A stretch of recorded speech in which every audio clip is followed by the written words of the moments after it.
இறை இயேசுவில் அன்புக்குரிய சகோதர சகோதரிகளே, கோடி அற்புதர் புனித அந்தோணியாரின் அன்பு பிள்ளைகளே, 2026 ஆண்டினுடைய முதல் மாதத்தில் இருக்கிறோம்.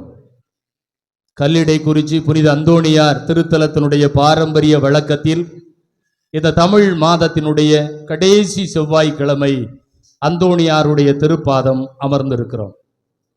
இன்று பல காரியங்கள் இயல்பாய் பொரிந்து வந்திருக்கிறது. இன்னைக்கு ஜனவரி மாதம், தேதி என்ன? இன்னைக்கு 13ஆம் தேதி. 13 அப்படின்னாலே நம்ம மனசுக்கு யார் தான் வருவா? அந்தோணியார் வருவார். நாம் அந்தோணியாரிடம் என்ன செய்திருக்கிறோம்? வந்திருக்கிறோம். நம்முடைய திருத்தல அதிபர் அவர்கள் இந்த 2026 ஆண்டிற்கென்று ஒரு வாக்குத்தத்த இறை வார்த்தையை எடுத்து கொடுத்திருக்கிறார்கள். இன்று திருச்சபை கொடுத்திருக்கிற முதல் வாசகம், இன்று இயல்பாய் பாடப்பட்ட தியான பாடல், வாசிக்கப்பட்ட நற்செய்தி வாசகம், இவை அனைத்தும் இன்றைய நாளின் மைய செய்தியை மட்டுமல்ல, இந்த ஆண்டு முழுவதும் நமது மனதில் இருத்த வேண்டிய செய்தியையும் மிக அழுத்தமாய் நமக்கு சொல்லுகிறது. முதல்ல இந்த ஆண்டிற்கான வாக்குத்தத்தம். உங்கள் எல்லோருக்கும் திருத்தல அதிபர் அவர்கள் கரங்களில் அந்த இறை வார்த்தையை கொடுத்திருக்கிறார். கையில் எடுத்துக்கங்க பார்ப்போம். யோபு புத்தகம் 8வது அதிகாரம் 7வது வசனம். எல்லாரும் கையில் எடுத்துக்கிட்டீங்களா? இப்ப நான் சொல்லும் போது எல்லாரும் சேர்ந்து சத்தமா வாசிக்க போறோம். யோபு புத்தகம் 8வது அதிகாரம் 7வது இறை வார்த்தை. எல்லாரும் சேர்ந்து வாசிங்க பார்ப்போம். உம்முடைய தொடக்கம் எளிமையாக இருப்பினும் உம் வருங்காலம் வளமை மிக கொளிக்கும். திரும்ப இன்னொரு தடவை வாசிங்க பார்ப்போம்.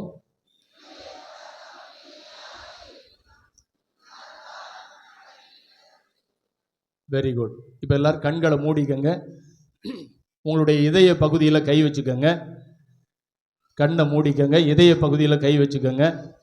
இதே இறை வார்த்தையை இப்பொழுது ஆண்டவர் புனித அந்தோணியாருடைய பரிந்துரையில் நம் ஒவ்வொருவரையும் பார்த்து சொல்லுகிறார். பல்வேறு வேண்டுதல்கள், விண்ணப்பங்கள், மன்றாட்டுகள், நேர்ச்சைகளோடும், கவலைகள், கண்ணீரோடு, கலக்கங்களோடும், நோய் பிணிகள், கடன் தொல்லைகள், உறவு சிக்கல்கள், குடும்ப குழப்பங்கள் என்று பல நிலைகளில் என்ன செய்வது என்று தெரியாமல் திக்கு திணறி புனித அந்தோணியாரை தேடி வந்தால் நான் ஆதரவு பெறுவேன். அந்தோணியாரை தேடி வந்து கரம் விரித்து ஜெபித்தால் வெறும் கையோடு நான் திரும்பி சொல்ல மாட்டேன். இதோ அந்தோணியாரை தேடி வருகிற பிள்ளைகள் ஒருபோதும் அபலைகளாய் திரும்புவதில்லை. அந்தோணியாரை தேடி வந்த பிள்ளைகள் ஆசீர்வாதத்தின் பிள்ளைகளாக இருக்கும் என்று நம்பி இந்த ஆண்டினுடைய முதல் மாதத்தில் கோடி அற்புதர் அந்தோணியாரை தேடி வந்திருக்கிறோம். அந்தோணியார் நம்மை வெறும் கையோடு விடுவதில்லை. காரணம், அந்தோணியார் வெறும் கையோடு இல்லை, வார்த்தையோடு இருக்கிறார். வார்த்தை மனுவுருவான குழந்தை இயேசுவை தாங்கி இருக்கிறார். அன்னை மரியாவின் பரிந்துரைக்காக திருஜெபமாலையை தாங்கி இருக்கிறார். புனிதமாய், அற்புதமாய், கோடி அற்புதராய் இருக்கிற அந்தோணியார் நம் எல்லோரையும் பார்த்து சொல்லுகிறார். ஆண்டவருடைய வார்த்தையை பார்த்து சொல்லுகிறார். என் மகனே, என் மகளே, உன்னுடைய தொடக்கம் எளிமையாக உள்ளது, ஆனால் உன்னுடைய வருங்காலம் வளமை மிக்கதாய் இருக்கும். மகனே, மகளே, உன்னுடைய தொடக்கம் எளிமையாக உள்ளது, ஆனால் உன் வருங்காலம் வளமை மிக்கதாய் இருக்கும். நீங்களே மனசுக்குள்ள சொல்லிக்கங்க பார்ப்போம்.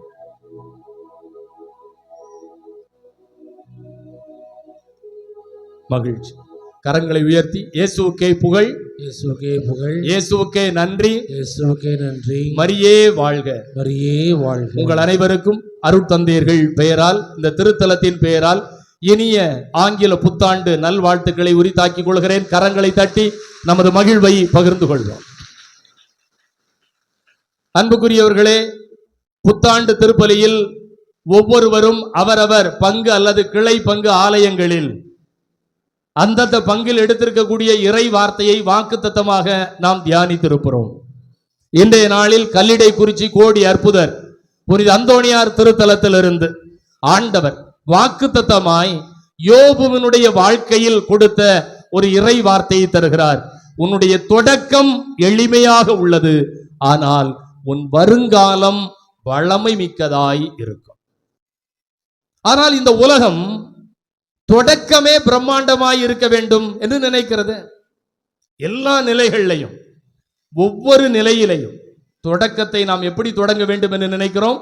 பிரம்மாண்டமாய், ஆடம்பரமாய், விளம்பரமாய், எல்லோருக்கும் தெரிந்த வகையில் பகட்டாய் தொடங்க வேண்டும் என்று நினைக்கிறோம். ஆனால் அப்படி ஆடம்பரமாய் தொடங்கப்பட்ட பல தொடக்கங்கள் வாழ்வில் சரிவை சந்தித்து விடுகின்றன. ஏன்னா தொடங்கும் போதே ரொம்ப ஆடிட்டோம்னு வைங்களேன், ஒரு அடுத்து என்ன செய்ய முடியாது, ஸ்டெடியா போக முடியாது. ஒருவேளை நம்முடைய தொடக்கம் மிக எளிமையா இருந்தால் நாம் என்ன நினைக்கிறோம்? எல்லாரும் நம்மளை பார்த்து இளக்காரமா பார்த்துருவாங்க. இவ்வளவு தானா, இப்படிதானா அப்படின்னு எல்லாரும் இளக்காரமா பார்த்துருவாங்க அப்படின்னு எப்பொழுதுமே அடுத்தவர்களுக்காகவே ஆடம்பர தொடக்கம் வேண்டும் என்று நினைக்கிறோம். அடுத்தவர்களுக்காகவே ஆடம்பர தொடக்கம் வேண்டும் என்று நினைக்கிறோம். என் அன்புக்குரிய பிள்ளைகளே, ஆண்டவர் உனக்காக வளமை மிக்க எதிர்காலத்தை வைத்திருக்கிறார். கவலைப்படாதே. இயேசுவுக்கே புகழ், இயேசுவுக்கே நன்றி, மரியே வாழ்க. இந்த இறை வார்த்தையினுடைய இறையியல் விவிலிய வரலாற்று பின்னணியை சற்று சிந்தித்து பார்க்கலாம். யோபு புத்தகத்திலிருந்து இந்த வார்த்தை கொடுக்கப்படுகிறது. யோபு நம்முடைய தெரியும். யோபு நூலினுடைய இறையியல் என்ன? இந்த உலகத்தில் ஒருவன் துன்பப்படுகிறான், கஷ்டப்படுகிறான், வேதனைப்படுகிறான் என்றால் அதற்கு காரணம் கடந்த காலத்தில் அவன் செய்த பாவம். கடந்த காலத்தில் அவன் செய்த பாவத்தினால் நிகழ்காலத்தில் அவன் துன்பப்படுகிறான், வேதனைப்படுகிறான், கஷ்டப்படுகிறான். எனவே இந்த உலகத்தின் துன்பத்திற்கு காரணம் பாவம். இது எல்லாரும் ஏத்துக்கிடலாம். பாவம் செஞ்சவன் என்ன செய்வான்? கஷ்டப்படுவான், துன்பப்படுவான். ஆனா யதார்த்தமான வாழ்க்கையில பாவம் செய்தவர்கள் தான் பகட்டாக வாழ்வதை நாம் பார்க்கிறோம். ஊர் அடிச்சு கொள்ளையில போட்டவன், அநியாயம் பண்றவன், அக்கிரமம் பண்றவன் நல்லா இருக்கான் சாமி. நான் எப்போ பார்த்தாலும் பைபிளும் கையுமா அலையுதேன், எப்போ பார்த்தாலும் ஜெபமாலையோட அலையுதேன், அந்தோணியாரை சுத்தி சுத்தி சுத்தி சுத்தி வாரேன், எல்லா நவநாள்லையும் பங்கெடுக்கிறேன், பூச கருத்து ஒப்பு கொடுக்கிறேன், ஒழுங்கா வரி கொடுக்கிறேன், ஒழுங்கா அன்பிய கூட்டத்துக்கு போறேன், குடும்ப ஜெபமாலை சொல்றேன். இவ்வளவு செஞ்ச பிறகுதான் எனக்கு என்ன வருது? துன்பம் வருகிறது, துயரம் வருகிறது, குடும்பத்தில் பிரச்சனைகள், சிக்கல்கள் வருகின்றன. இதைத்தான் மனித மனம் ஏற்றுக்கொள்வதற்கு தயங்குவது மட்டுமல்ல, புரிந்து கொள்வதற்கே கடினப்படுகிறது. நல்லவன் வாழ்ந்தான், தீயவன் வீழ்ந்தான் என்றால் இந்த உலகம் அதை எளிதாய் ஏற்றுக்கொள்ளும். ஆனால் தீயவர்கள் வாழ்கிற பொழுது, வாழ்ந்துட்டு போட்டும், நல்லவர்களும் வாழணும்ல, ஆனா நல்லவர்கள் வாழ்வதற்கான சூழல் இல்லையே என்று இந்த உலகம் ஏங்கி தவிக்கிறது. அவர்களுக்கு ஒரு இறையியல் புரிதல் கொடுப்பதற்காக உருவான புத்தகம் தான் யோபு புத்தகம். யோபுனுடைய வாழ்க்கை என்ன? மிகவும் ஆசீர்வாதமான வாழ்க்கை. மனைவி, மக்கள், செல்வங்கள், வாய்ப்பு, வசதி ரொம்ப பிரம்மாண்டமா, ரொம்ப சந்தோஷமா. அவனுடைய பிள்ளைகள் எல்லாம் நல்லா இருக்கிறாங்க. ஒவ்வொரு வாரமும் ஒவ்வொரு பிள்ளை வீட்டிலேயா போய் நல்ல சாப்பாடு, நல்ல கொண்டாட்டம், இவை அனைத்திலும் மகிழ்வோடு இருக்கிறான். நாம சந்தோஷமா இருந்தா யாருக்கு பிடிக்காது? நாம சந்தோஷமா இருந்தா யாருக்கு பிடிக்காது? சாமி, நம்ம சொக்காரங்களுக்கு பிடிக்காது சாமி. நாம சந்தோஷமா இருந்தா யாருக்கு பிடிக்காது? ஒருத்தர் பேசும்போது சொன்னாங்க, எல்லா சொந்தக்காரங்களும் நாம நல்லா இருக்கணும் அப்படின்னு ஆசைப்படுறாங்க. எல்லா சொந்தக்காரங்களும் நாம நல்லா இருக்கணும்னு ஆசைப்படுறாங்க. ஆனா எந்த சொந்தக்காரங்களும் அவங்கள விட நம்ம நல்லா இருக்கணும்னு என்ன செய்யறதில்ல? ஆசைப்படுறதில்ல. அவங்கள விட கொஞ்சம் நம்ம உயர்ந்துட்டோம்னா நம்மளுக்கு அடுத்தவங்களுக்கு என்ன செய்யுது? வயிற்றுல பத்திக்கிட்டு எரியுது. ஆனா வழக்கமா அப்படி பத்திக்கிட்டு யாருக்கு எரியும் அப்படின்னா, யார் எரிகிற இடத்தில் இருக்கிறார்களோ அவர்களுக்கு தான் எரிகிறது. எரிகிற இடத்துல யார் இருக்கிறா? எரிகிற இடத்துல, தீ விட்டு கொழுந்து விட்டு எரிகிற இடத்துல யார் இருக்கா? சாத்தான் இருக்கிறார். அப்ப அடுத்தவர் வாழ்கிற பொழுது யாருக்கெல்லாம் அடிவயிறில் பத்தி கொண்டு எரிகிறதோ அவர்கள் எல்லாம் யார்? நீங்களே சொல்லிட்டீங்களே, நீங்களே பொறுப்பெடுத்துக்கிடணும். சாமி, நீங்க எங்களை போய் சாத்தான்னு சொல்லிட்டேன்னு என்ன மேல சண்டை போடக்கூடாது. சொன்னது யாரு தான்? நீங்க தான். அடுத்தவன் நல்லா இருக்கும் போது உனக்கு பத்திக்கிட்டு எரிஞ்சதுன்னா சாத்தானுக்கு அப்படித்தான் பத்திக்கிட்டு எரிஞ்சது. ஆண்டவர் சிம்மாசனத்தில் இருக்கிறார், சாத்தான் வந்து நிற்கிறான். அப்ப ஆண்டவர் கேட்கிறார் சாத்தானை பார்த்து, எங்க போயிட்டு வர? இந்த உலகத்தெல்லாம் நான் சுத்தி பார்த்துட்டு வரேன். நீங்க நினைச்சுக்கங்க, உங்க ஊரை சுத்தி பார்த்தேன், இன்னைக்கு கல்றகுறிச்சி திருத்தலத்துக்கு வந்தேன் அப்படின்னு நினைச்சுக்கோங்க. சாத்தான் வந்து சொல்றான், இப்படி எல்லாரையும் பார்த்துட்டு வந்தேன். உலகத்தெல்லாம் சுத்தி பார்த்தியா? அங்க யோபுன்னு என் பிள்ளை ஒருத்தன் இருக்கானே, அவனை பார்த்தியா? ஆமா பார்த்தேன். இந்த உலகத்திலேயே யோபுவை மாதிரி ஒரு பிள்ளை எனக்கு உண்டு, வேற யாராவது இருக்கானா?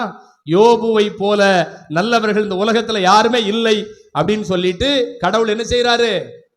என்னமா செய்யறாரு? காலரை தூக்கி விடுறாரு. நாம பெத்த பிள்ளைகள் நல்லா இருந்துச்சுன்னா, என் பிள்ளை மாதிரி உண்டா அப்படின்னு நம்ம காலரை தூக்கி விடுவோமா இல்லையா? அத மாதிரி கடவுள் என்ன செய்யறாரு? காலரை தூக்கி விடுறார். யோபு நினைத்து பெருமைப்படுகிறார். இப்ப கடவுள் சந்தோஷமா இருக்கிறார், காலரை தூக்கி விட்டார், பெருமைப்பட்டார் அப்படின்னா யோபுக்கு நினைத்து கடவுள் பெருமைப்படுகிற பொழுது சாத்தான் அதை என்ன செய்ய முடியல, தாங்கிக்கிட முடியல. அவனுக்கு பொறுன்னு வருது. உன்னை சாத்தான் சொல்றான், சும்மாவா அவன் நல்லவனா இருக்கிறான், சும்மாவா அவன் நல்லவனா இருக்கான், அவனுக்கு நீர் எதைத்தான் கொடுக்கல? மனைவி, மக்கள், சொத்து, சுகம், ஆசி எல்லாத்தையும் கொடுத்திருக்குங்க. இவ்வளவையும் கொடுத்த பிறகு அவன் நல்லவனாய் இருப்பதிலோ, பக்தியாய் இருப்பதிலோ, கடவுள் உம்மீது நம்பிக்கையோடு இருப்பதிலோ என்ன பெருசு வந்துருது அப்படின்னு யாருக்கு செக் வைக்கிறான் சாத்தான்? யோபுக்கு இல்ல, கடவுளுக்கே செக் வைக்கிறான். இப்ப கடவுள் தானே யோபை பார்த்து பெருமைப்பட்டாரு, இப்ப கடவுளுக்கு செக் வைக்கான். இவ்வளவு பெருமைன்னு அவனை பீத்த வேண்டிய அவசியம் இல்ல. அவனுக்கு கொடுத்திருக்கிற ஆசீர்வாதத்துல வேணா கொஞ்சம் நீங்க என்ன செய்யுங்க, எடுத்து பாருங்க, உங்க கண்ணுக்கு முன்னாடியே உங்களை பழிச்சு சொல்லிடுவான் பாருங்க அப்படின்னு சொல்றான். இப்போ கடவுளுக்கு தர்ம சங்கடம். என்ன தர்ம சங்கடம்? அவர் கெத்தா காலரை தூக்கி விட்டுட்டாரு. இப்ப சாத்தானுக்கு முன்னாடி என்ன செய்ய முடியாது, கீழே கெத்த விட்டு கொடுக்க முடியாது. இப்போ திரும்ப சேலஞ்ச் பண்றார். சரி, இப்ப நீ என்னடே பண்ணணும்னு நினைக்கிற? சரி, அவனுக்கு நிலபுலன்கள் இருக்கு இல்லையா, வயல்வெளிகள் இருக்குல்ல, தோட்டம் துறவு இருக்குல்ல, அதுல எல்லாம் கைய வைங்க. அப்ப ஆண்டவர் சொல்றார், சரி உனக்கு நான் அனுமதி தர்றேன், நீ எல்லாத்தையும் என்ன செஞ்சுக்க, எடுத்துக்க. ஏக்கர் கணக்குல இருந்த தோட்டம் தீ பிடிச்சி எரியுது. வாழைத்தோப்பு, மாந்தோப்பு, தென்னந்தோப்பு எல்லா தோப்பும் தீ பிடிச்சி எரியுது. பக்கத்தில் இருக்கிற கொள்ளையர்கள் எல்லாம் வந்து மரங்களை எல்லாம் வெட்டி வீழ்த்தி விடுகிறார்கள். நிலபுலன்கள் எல்லாம் அழிந்தது. ஆனால் யோபு என்ன செய்யவில்லை? முதல் அதிகாரம் 22வது வசனம். இந்த வசனத்தை மனசுல நல்லா பதிச்சுக்கங்க. யோபு முதல் அதிகாரம் 22வது வசனம். இவை அனைத்திலும், எவை அனைத்திலும்? வாழைத்தோப்பு, தென்னந்தோப்பு, மாந்தோப்பு எல்லாம் வெட்டி வீழ்த்தப்பட்டு தீ பிடிச்சி எரிஞ்ச பிறகு கூட இவை அனைத்திலும் யோபு பாவம் செய்யவும் இல்லை, கடவுள் மீது குற்றம் சாட்டவும் இல்லை. மனசுல வச்சுக்கோங்க. இது எல்லாம் நடந்த பிறகு கூட யோபு என்ன செய்யல? பாவம் செய்யல, கடவுள் மீது பழி சொல்லல. திரும்பவும் கடவுள் காலரை தூக்கி விட்டார். பத்தியாடா, எல்லாம் கொடுத்ததுனாலதான் யோபு நல்லவனா இருக்கான்னு சொன்னியே, சரி பாரு எல்லாத்தையும் அழிச்சாச்சு. திரும்ப சொல்றான், சாத்தானுக்கு தோல்வியை ஒத்துள்ள மனசு இல்ல, கீழே விழுந்தாலும் மீசையில மண் ஒட்டல. திரும்ப சொல்றான், அவனுக்கு ஆடு மாடு ஒட்டகம் ரொம்ப இருக்குதா, கை வச்சு பார்க்கட்டா, வச்சுக்க. ஆடு மாடு ஒட்டகம் கழுத குதிரை எல்லாம் அந்நிய நாட்டு மக்களால் சூறையாடப்பட்டது, எல்லாம் போச்சு. அப்பவும் இதே வசனம் தான், இவை அனைத்திலும் யோபு பாவம் செய்யவும் இல்லை, கடவுளை பழிக்கவும் இல்லை. திரும்பவும் ஆண்டவர் சொல்றார், எல்லாம் போயிட்டு ஆனா அவனுடைய பிள்ளை செல்வங்கள் இருக்குது. பொருள் போனாலும் பரவாயில்ல, பணம் போனாலும் பரவாயில்ல, ஆடு மாடு போனாலும் பரவாயில்ல, அவன் பிள்ளைங்க மேல கை வச்சு பாருங்க, யோபு உங்களை பழி துரைப்பான். சரி கை வச்சுக்க. அவனுடைய பிள்ளைகள் எல்லாம் அந்நிய நாட்டு அரசர்களால் வெட்டி வீழ்த்தப்பட்டார்கள். தொடர்ச்சியா பட்டகாலிலே படும் கெட்ட குடியே கெடும் அப்படிங்கிற மாதிரி அடுக்கடுக்கா துன்பம் யோபுக்கு வந்து கொண்டே இருக்கிறது. பிள்ளைகள் எல்லோரும் செத்து போனார்கள். இப்பவும் இவை அனைத்திலும் யோபு பாவம் செய்யவில்லை, கடவுளை பழித்துரைக்கவும் இல்லை. இப்ப ஆண்டவர் சொல்றார், பத்தியா அவன்கிட்ட இருக்க எல்லாத்தையும் என்ன செஞ்சாச்சு, எடுத்தாச்சு. இப்பவும் யோபு எப்படி இருக்கான்? நீதிமானாய் நேர்மையுள்ளவனாய் இருக்கிறான். அவனை மாதிரி வேற யாருமே இல்லை. சாத்தானுக்கு இன்னும் முடியல, இல்லை எல்லாம் போச்சு. ஆனா அவன் நல்ல கைகால் சுகத்தோட தானே இருக்கான். அவன் சுகத்துல கை வைங்க, அவன் நோய்வாய்ப்பட்டு படுத்த படுக்கையா முடங்கி கிடக்கட்டும், அப்போ என்ன செய்வான்? பழித்துரைப்பான். இப்ப ஆண்டவர் சொல்றார், அவன் உயிரை மட்டும் என்ன செய், விட்டு வச்சிரு, அதுக்கு உனக்கு அதிகாரம் கிடையாது. நீ மத்ததை செஞ்சுக்க. அனுமதி பெற்ற சாத்தான் யோபுவை தொழுநோயால் வாட்டி வதைத்தான். எந்த நோயால வாட்டி வதைத்தான்? தொழுநோய். தொழுநோயினுடைய அகோரம் என்ன தெரியுமா? உச்சந்தலையிலிருந்து உள்ளங்கால் வரை உடல் முழுவதும் கொப்பளங்களாய் பொத்து வடிகிறது, சீழ்பிடித்து நாற்றம் எடுக்கிறது. ஒரு சின்ன கட்டி வந்தாலே நாம் அதை சொரியணும்னு நினைக்கிறோம். அதை சொரியணும்னா கையில நகம் வேணும். ஆனால் யோபுனுடைய உடல் முழுவதும் தொழுநோய். சொரிஞ்சு பார்க்கலாம், நகமெல்லாம் பொத்து பொத்தா பிஞ்சு பிஞ்சு கீழே விழுந்துருது. சொரிய முடியல, வலி தாங்க முடியல. கீழே கிடக்கக்கூடிய சிரட்டையையும் செங்கலையும் எடுத்து சொரியிறான். அந்த அளவுக்கு அவனுக்கு முடியாம போயிட்டு, இவை அனைத்திலும் யோபு பாவம் செய்யவும் இல்லை, கடவுளை பழித்துரைக்கவும் இல்லை. இப்போ ஆண்டவர் சாத்தான்ட்ட கேட்கார், பத்தியா எல்லாம் இருந்ததுனாலதான் யோபு நல்லவனாய் நம்பிக்கை உள்ளவனாய் பக்தியோடு இருக்கிறான் என்று நீ சொன்னாயே. எல்லாம் இழந்த பிறகும் இறைவன் மீது கொண்ட நம்பிக்கையிலும் நேர்மையிலும் யோபு என்ன செய்யல? மனம் தளரவில்லை. சாத்தான் தூர போனான். என் அன்புக்குரியவர்களே, இதை போன்று துன்பங்கள் ஒருவேளை நமக்கு வராமல் இருக்கலாம். ஆனால் வீட்டுக்கு வீடு வாசப்படிங்கிற மாதிரி ஒவ்வொரு வீட்டிலையும் வீட்டிற்கு ஏற்ற சிக்கல்கள் பிரச்சனைகள் என்ன செய்யும்? வரும். என்னை பொறுத்தவரையில் யோபுனுடைய வாழ்க்கையில் இதையும் தாண்டிய சிக்கல் பிரச்சனை என்ன தெரியுமா? அவனுடைய மனைவி வந்து நிற்கிறா யோபுட்ட. மனைவி வந்து யோபை பார்த்து சொல்றா, பெரிய யோக்கியம்னு சொன்னியே, கடவுள் தான் எனக்கு எல்லாம் சொன்னியே, எல்லாம் போச்ச, நீ எல்லாம் எதுக்கு இன்னும் உயிரோடு இருக்கணும், நாண்டுகிட்டு சாவேன் அப்படின்னு சொல்ற. நான் சொல்லலாமா? பைபிள்ல யோபுடைய மனைவி தாலி கட்டின பொண்டாட்டி புருஷனை பார்த்து சொல்றா, இதுக்கு மேல நீலாம் எதுக்கு உயிரோட வாழணும், நாண்டுகிட்டு சாவேன்னு சொல்றா. என்னை பொறுத்த அளவுல மற்ற எல்லாரும் பேசின வார்த்தைகளை விட, எல்லா இழப்புகளை விட, தனக்கென்று இருக்கிற மனைவி தன்னை பார்த்து சொன்ன சொல் யோபுனுடைய மனதை நிச்சயம் காயப்படுத்தி இருக்கும். ஆனால் அப்பொழுதும் யோபு சொன்னான், கடவுள் கொடுத்தார், கடவுள் எடுத்தார், கடவுள் போற்ற பெறுக. இயேசுக்கே புகழ், இயேசுக்கே நன்றி, மரியே வாழ்க. இந்த உலகம் முழுவதிலும் யோபுவை போல நீதிமான் இல்லை, நேர்மையாளன் இல்லை என்று கடவுள் கெத்தாக சொன்னார் என்றால் அதற்கு முழுவதும் தகுதியானவனாக யோபு இருந்தான். இன்னும் அவனுக்கு பிரச்சனைகள் விட்டபாடு இல்லை. யோபுனுடைய நண்பர்கள் எப்பொழுதுமே நான் தொடக்கத்தில் சொன்ன பாருங்க, அடுத்தவர்களுக்காகவே ஆடம்பரமான தொடக்கம் வேண்டும் என்று நினைக்கிறோம். 4 பேர் வாரான். 4 பேர் யாரு? யோபுனுடைய நண்பர்கள்.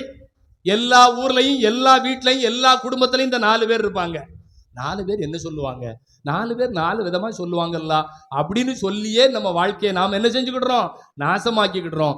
பல நேரங்கள்ல நாம் உடுத்துகிற துணியிலிருந்து, உண்கிற உணவிலிருந்து, நாம் செய்கிற செயல்பாடுகளிலிருந்து எல்லாம் அந்த 4 பேருக்காகவே நடக்கிறதே ஒழிய நமக்காக நாம் செய்வதே இல்லை, நமக்காக நாம் வாழ்வதே இல்லை. அடுத்தவர்கள் என்ன சொல்வார்கள் என்பதற்காகத்தான் ஆடம்பரமான தொடக்கம் வேண்டும் என்று நினைக்கிறோம்.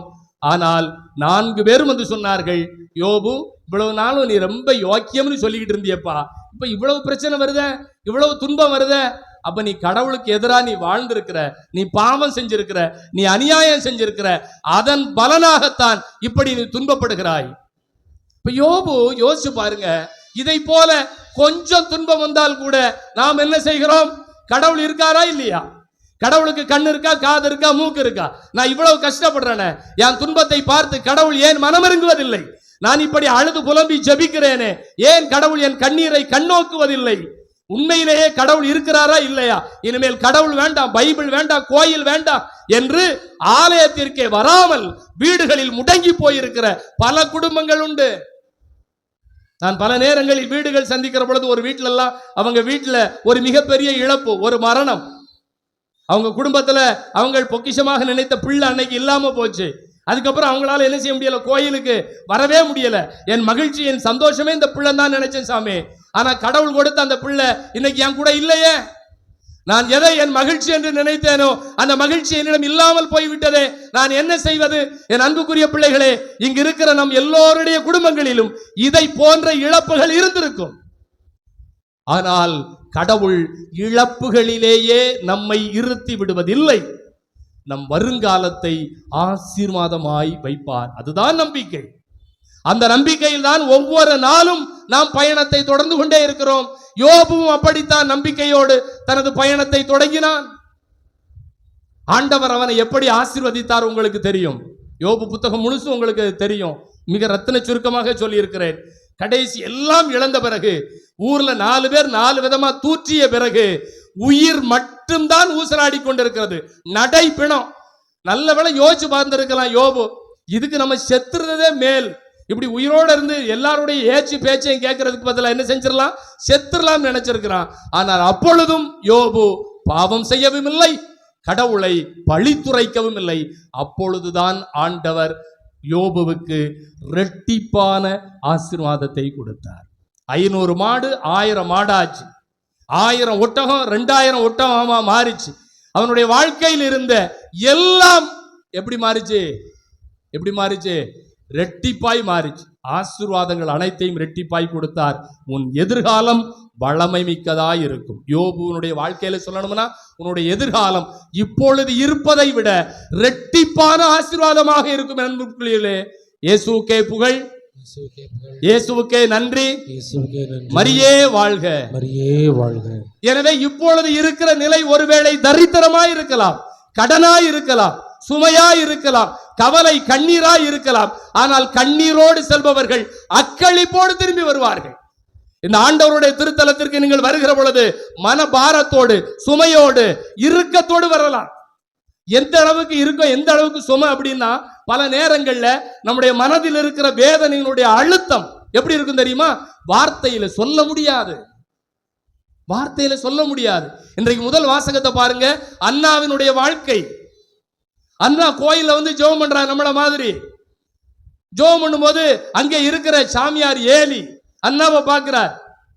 அண்ணா எப்போதும் கோயில்ல வந்து இருக்கிறா, எப்ப பார்த்தாலும் புலம்பிக்கிட்டே இருக்கிறா, எப்ப பார்த்தாலும் அழுதுகிட்டே இருக்கிறா, அவளுடைய உதடு அசைந்து கொண்டே இருக்கிறது, ஆனா சத்தமே வரல. அப்ப சாமியார் என்ன நினைக்கிறாரு, இப்ப குடிகாரியா இருப்பா போலுக்க, எப்ப பார்த்தாலும் வந்து புலம்பிக்கிட்டே இருக்கா, என்னைக்காவது ஒரு நாள் நல்லா பேசுறாளா, எப்ப பார்த்தாலும் வந்தாலும் அழுதுகிட்டே இருக்காள, ஒருவேளை குடிச்சிட்டு வந்து புலம்பிக்கிட்டு இருப்பாளோ. எவனா வாய் உதடு அசையுது, ஆனா சத்தம் என்ன செய்யல, வரல. உடனே ஏலி போய் கேட்காரு, ஏமா போதும் குடிச்சது, இனிமேல் நீ குடிக்காத, எப்படி இப்படி குடிச்சிட்டு வந்து கோயில உட்காந்து புலம்பிக்கிட்டு இருக்கிற. அப்பதான் அண்ணா சொல்றா, ஐயா குருவே, என்னை ஏளனமா என்ன செய்யாதீங்க, நினைக்காதீங்க. நான் குடிச்சிட்டு வந்து என்ன செய்யல, புலம்பல. என் மனதில் இருக்கிற பாரத்தை, சுமையை, கவலையை, இறுக்கத்தை, புழுக்கத்தை இந்த கடவுளுடைய பாதத்தில் வைக்கிறேன். என்ன இறுக்கம், என்ன புழுக்கம், குழந்தை பாக்கியம் இல்லை. என்ன பாக்கியம் இல்லை, அன்னைக்கும் சரி இன்னைக்கும் சரி, குழந்தை இல்லைன்னா அந்த குடும்பம் படுகிற வேதனை, அவமானம், பிரச்சனை, சிக்கல்கள் எவ்வளவு கஷ்டம். ஒரு நல்லது கிட்டத்துக்கு போக முடியாது. எப்பவும் பார்த்தாலும் என்னாச்சு, ஒரு நல்ல செய்தி உண்டா, குழந்தை என்னாச்சு அப்படின்னு கேட்டு கேட்டு அவங்க கேட்கிற வார்த்தைகளே நம்முடைய மனதை என்ன செஞ்சிடும், காயப்படுத்திடும். அது அண்ணா அவருடைய குடும்பத்துல எல்கானா 2 மனைவிகள், இன்னொருத்திக்கு பிள்ளை இருக்கு, இவளுக்கு பிள்ளை இல்லை. உடனே என்ன செய்யறா, ரொம்ப ஏளனமா இளக்காரமா, மலடி என்று, பிள்ளை பெறாதவள் என்று ஏளன இளக்காரமா சொல்றா. இவளால தாங்க முடியல அண்ணாவால. கடவுளுக்கு முன்னாடி வந்து அழுது புலம்புதா, இதோ என்னுடைய இந்த நிகழ்காலம் இவ்வளவு தரித்திரமா இருக்கிறதே, குழந்தை பாக்கியம் இல்லையே, கடவுளே எனக்கு ஒரு ஆண் குழந்தையை கொடுங்க.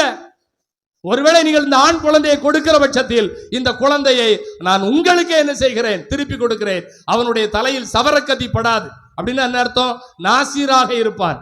கடவுளை இந்த குழந்தை உங்களுக்கு என்ன செஞ்சிருந்தேன், அர்ப்பணித்து விடுகிறேன். பழைய ஏற்பாட்டில் சிம்சோனை போல, புதிய ஏற்பாட்டில் திருமுழுக்கு யோவானை போல இந்த குழந்தைகள் எல்லாம் தாயின் வயிற்றில் இருக்கிற பொழுதே கடவுளுக்காக அர்ப்பணிக்கப்பட்ட பிள்ளைகள். உங்களுக்கே அர்ப்பணிச்சிருந்த ஆண்டவரே என்று நான் வேண்டி இருக்கிறேன். எனவே நான் அழுது புலம்பியது நான் குடித்த குடியால் அல்ல, நான் குடிக்கல, குடிகாரி இல்லை, என் மனதில் இருக்கிற வலியால் நான் அழுது புலம்புகிறேன். ஒருவேளை இந்த உலகம் உங்களையோ என்னையோ வெளியிலிருந்து பார்க்கிற பொழுது நாம் அழுவதோ, ஜெபிப்பதோ, புலம்புவதோ அவர்களுக்கு வேடிக்கையாக இருக்கலாம், ஏளன இளக்காரமா இருக்கலாம். ஆமா, பைபிளை தூக்கிட்டு கோயில் கோயில்னு அலையுதா, ஆனா இவன் வாழ்க்கையில தான் இவ்வளவு தரித்திரம் சொல்லலாம். கவலைப்படாத, அவன் சொல்றாங்கிறதுக்காக நீ கவலைப்படாத. ஆண்டவர் உன்னை ஒருபோதும் கைவிடுவதில்லை என்று பாடப்பட்ட தியான பாடல் எசாயா இறைவாக்கினர் 49ஆம் அதிகாரம் 15, 16, 17 இறை வார்த்தைகளை வாசிச்சு பாருங்க. இதோ கருவில் சுமந்த தாய், கற்பத்தில் சுமந்த தாய் தன்னுடைய குழந்தையை மறப்பாளா? பால் குடிக்கிற குழந்தையை தாய் மறப்பாளா? ஒரு நாள் மறக்க மாட்டா, ஒரு நாள் மறக்க மாட்டா. எசாயா இறைவாக்கினர் எந்த அளவுக்கு இதை உணர்ந்து சொல்றாருன்னா, பால் கொடுக்கிற தாய் குழந்தைய மறக்க மாட்டாய் அப்படின்னா அவளும் மறக்க மாட்டா. ஒருவேளை பால் கொடுக்கிறதுக்கு கொஞ்சம் லேட்டானா கூட அவள் மார்பகம் வலித்து அவளுக்கே அதை என்ன செய்யும்? உணர்த்தும். அதுதான் தொப்புள் கொடி உறவு. அதனாலதான் எஸ்ஐயா அந்த வார்த்தையை ரொம்ப அழகா பயன்படுத்துறார். அந்த வார்த்தையை வாசிக்கிற பொழுதெல்லாம் எனக்கு புல்லரித்து விடும். பால் குடிக்கிற குழந்தையை தாய் ஒரு நாளும் மறக்க மாட்டா. அது இயல்பாகவே அவளுடைய உடல் என்ன செஞ்சிரும்? சுரந்துரும். ஒருவேளை அந்த தாய் அந்த குழந்தையை மறந்தாலும் சொல்லுங்க, நான் உன்னை மறவேன். இயேசுவுக்கே புகழ், இயேசுவுக்கே புகழ், இயேசுவுக்கே நன்றி, இயேசுவுக்கே நன்றி. மரியே வாழ்க, மரியே வாழ்க. என் அன்புக்குரிய பிள்ளைகளே, அண்ணா அழுது கொண்டிருக்கிற பொழுது குருவானவர் ஏலி குடிகாரி என்று நினைத்தார். ஆனால் கடவுள் கண் நோக்கினார். கடவுள் அண்ணாவை பார்த்தார். கடவுள் அண்ணாவை நினைவு கூர்ந்தாள். அவள் கண்ணீருக்கு பதில் கொடுத்தார். விவிலியம் சொல்லுகிறது, இதோ கடவுள் என் கண்ணீரை, என் கண்ணீர் துளிகளை அவர் இதயத்தின் தோற்பையில் சேர்த்து வைத்திருக்கிறார். தோற்பைன்னா நம்ம இப்ப இன்னைக்கு வாட்டர் பாட்டில் வைக்கிற மாதிரி பாலைவனத்துல பயணிக்கிற பொழுது தோலால, விலங்கு தோல்களால பை செஞ்சு வச்சிருப்பாங்க. அதுல தான் தண்ணி சேர்த்து வச்சிருப்பாங்க. அது பாலைவனத்துல அந்த தண்ணி ரொம்ப முக்கியமானது. தாகத்தை தணிக்கும், உயிரை காப்பாற்றும். கடவுள் நாம சிந்துகிற ஒவ்வொரு துளி கண்ணீரையும் அவருடைய இதயத்தின் தோற்பையில் சேர்த்து வைத்திருக்கிறார். அப்படி சேர்த்து வைத்திருக்கிற கடவுள் உன்னை அப்படியே விட்டு விடுவதில்லை. அப்ப அண்ணாவை விட்டுவிடவில்லை. அவளுக்கு ஒரு அழகான ஆண் குழந்தையை கேட்டால், அவ கேட்ட மாதிரியே ஆம்பளை பிள்ளையை கொடுத்தார். அதுதான் சாமுவேல். அந்த சாமுவேல் தான் மிகச்சிறந்த இறைவாக்கினராய் வந்தார். தாவீதை, சாலமோனை அரசர்களாக அபிஷேகம் செய்கிற ஆசீர்வாதத்தை ஆண்டவர் சாமுவேலுக்கு கொடுத்தார். உன்னுடைய தொடக்கம் தரித்திரமாக இருக்கலாம், ஆனால் உன் வருங்காலம் ஆசீர்வாதமாய் இருக்கும். இயேசுவுக்கே புகழ், இயேசுவுக்கே புகழ், இயேசுவுக்கே நன்றி, இயேசுவுக்கே நன்றி. மரியே வாழ்க, மரியே வாழ்க. பல நேரங்களில் நான் சொன்னதை போல ஆடம்பர தொடக்கம் வேண்டும் என்று நினைக்கிறோம். ஆபிரகாமை அவனுடைய சகோதரன் லோத்தையும் பாருங்க, ரெண்டு பேரும் அண்ணன் தம்பி தான். சொத்து சுகம் பெருசா வந்த உடனே சண்டை வந்துட்டு ரெண்டு பேருடைய வேலைக்காரங்களுக்கு இடையில சண்டை. ஆபிரகாம் லோத்துவை பார்த்து சொல்றான், எப்பா நம்ம ஆட்களுக்குள்ள சண்டை சச்சரவு வருது, அது நம்மளுக்கு வேண்டாம். அதனால நீ தெற்க போனா நான் வடக்க போறேன், நீ மேற்க போனா நான் கிழக்க போறேன், நீயே பாகத்தை பிரிச்சுக்க, உனக்கு எது வேணுமோ நீ என்ன செஞ்சுக்க, வச்சுக்க. இன்னைக்கு சொல்லுவோமா? அண்ணன் தம்பி சொல்லுவோமா? அண்ணன் தம்பியை பார்த்தியோ, தம்பி அண்ணனை பார்த்தோ, ஏன்னா உனக்கு எது வேணுமோ நீ வச்சுக்க அப்படின்னு சொல்லுவாங்களா? சொல்லுவாங்களாமா? அக்கா தங்கச்சி நீங்க சொல்லுவீங்களா? அம்மா சேலை 10 சேலை இருக்குக்கா, நீ உனக்கு பிடிச்ச சேலையை எடுத்துக்கக்கா, மீதி சேலை எனக்கு கூட அப்படின்னு சொல்லுவீங்களா நீங்க? ஏப்பா இதுல தான் பார்டர் கொஞ்சம் பெருசா இருக்கு, இந்த சேலை எனக்கு சொல்லுவோமா இல்லையா? ஆனா ஆபிரகாம் சொன்னார், உன் கண்ணுக்கு எது சிறப்பா தெரியுதோ நீ வச்சுக்கப்பா. உடனே லோத்து கண்ணை தூக்கி பார்க்கிறான், யோர்தான் ஆற்றுக்கரைகளை பார்க்கிறான், வளமையாய் செழிப்பாய் பசுமையாய் இருக்கிறது. சூப்பர், நான் இந்த பக்கம் போறேன், எடுத்துக்க, நல்லா எடுத்துக்க. ஆடம்பரமான தொடக்கம், வளமையான தொடக்கம், செழிப்பான தொடக்கம், முடிவு எப்படி வந்தது?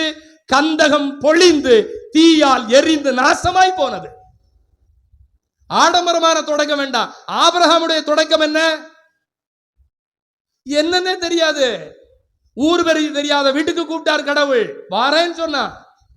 பிள்ளையே இல்ல, வானத்து நட்சத்திரத்தை போல, கடற்கரை மணலை போல நான் குழந்தை செல்வத்தை கொடுப்பேன். ஒத்த பிள்ளை இல்லை ஐயா, ஒன்னே ஒண்ணு, கண்ணே கண்ணுன்னு பிள்ளையை கொடுத்துட்டு அந்த பிள்ளை எனக்கு பலியிடுன்னு சொன்னார். சரி, கழுத்துக்கு மேல் கத்தியை ஓங்கினார் ஆபிரகாம். அப்பந்தான் தடுத்து நிறுத்தி, நீதான் நம்பிக்கையின் தந்தை, நீதான் விசுவாசத்தின் தந்தை என்று குலமுதுவர்களின் தந்தையாய் மூத்தோனாய் ஆபிரகாமை ஆண்டவர் உயர்த்தினார். ஆபிரகாமின் தொடக்கம் எளிமையாய்தான் இருந்தது, ஆனால் அவனுடைய வருகாலம் எப்படி இருந்தது?